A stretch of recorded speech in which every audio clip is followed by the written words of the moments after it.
Quando o assunto é o dízimo, geralmente a conversa não termina. E se não surgem ofensas que invalidem a conversa, na maioria das vezes, vence a isenção de um dos lados. Ou seja, cada um no seu quadrado e ninguém concluiu coisa alguma. Os debates mal resolvidos giram em torno do conceito que as pessoas têm da igreja. E quando se tem um bom conceito do que seja, é também vencido pelo receio de uma nova briga. Eu sou o Luciano e você está comigo no Pequenos Estudos Bíblicos. Nosso tema de hoje é finalidade do dízimo. E eu te convido para estudar comigo em nome de Jesus.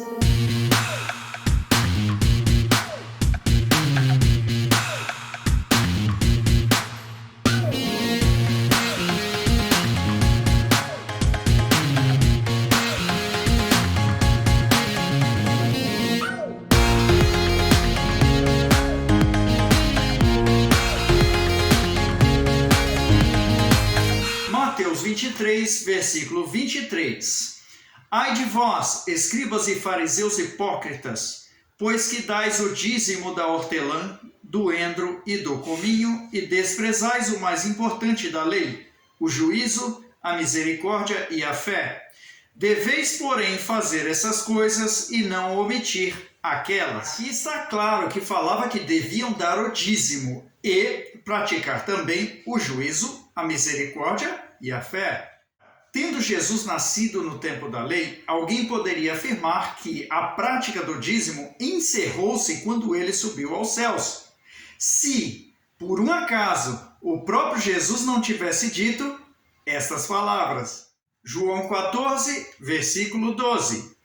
Na verdade vos digo, que aquele que crê em mim também fará as obras que eu faço, e as fará maiores do que estas, porque eu vou para o meu Pai. Agora sim, no contexto da história, se Jesus praticava a obra do dízimo, a partir de então, todos os que creem nele até hoje também o fazem. Mas o problema é sempre o mesmo.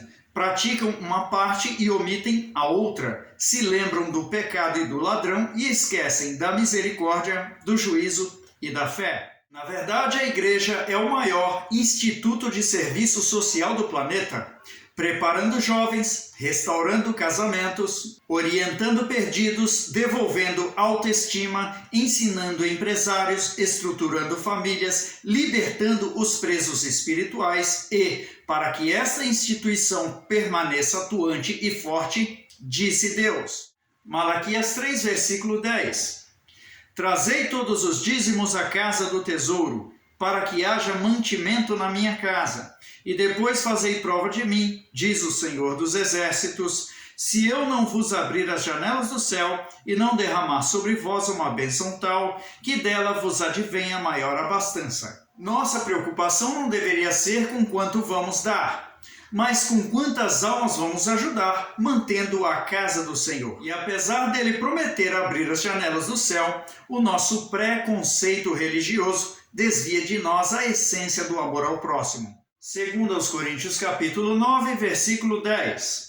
Ora, aquele que dá semente ao que semeia, e pão para comer também multiplicará a vossa sementeira, e aumentará os frutos da vossa justiça, para que em tudo enriqueçais, para toda a beneficência, a qual faz que por nós se deem graças a Deus. A nossa força vem de Deus. Nossas conquistas são o fruto da essência dele em nossa vida.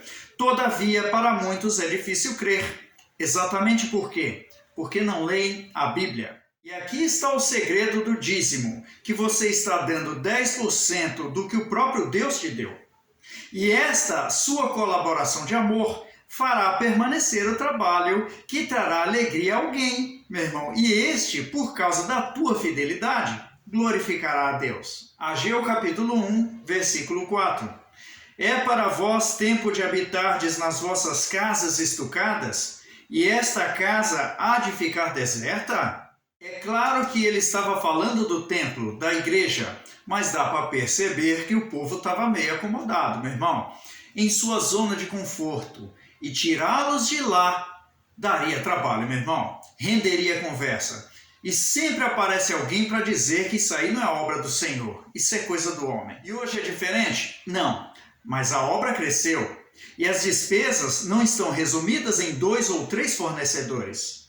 Água, luz, limpeza, conservação, prevenção, normas e tributos são os consumidores em comum. Daí partimos para o som, folhetos de evangelismo, missões em outros países e pelo Brasil que englobam transporte, estadia, logística que trata desde os missionários ou missionárias e seus assistentes, como também roupas e alimentos de doação. Somente orar por um faminto ou também lhe dar um mantimento?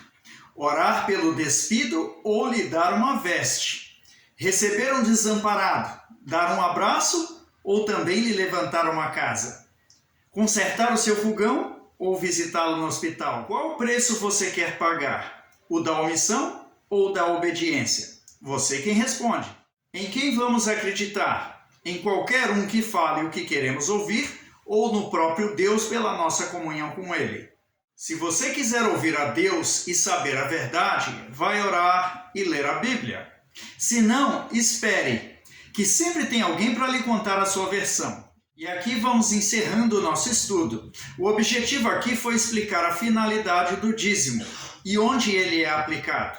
Espero que Deus tenha falado com você e que todos fiquem na paz do Senhor, em nome de Jesus.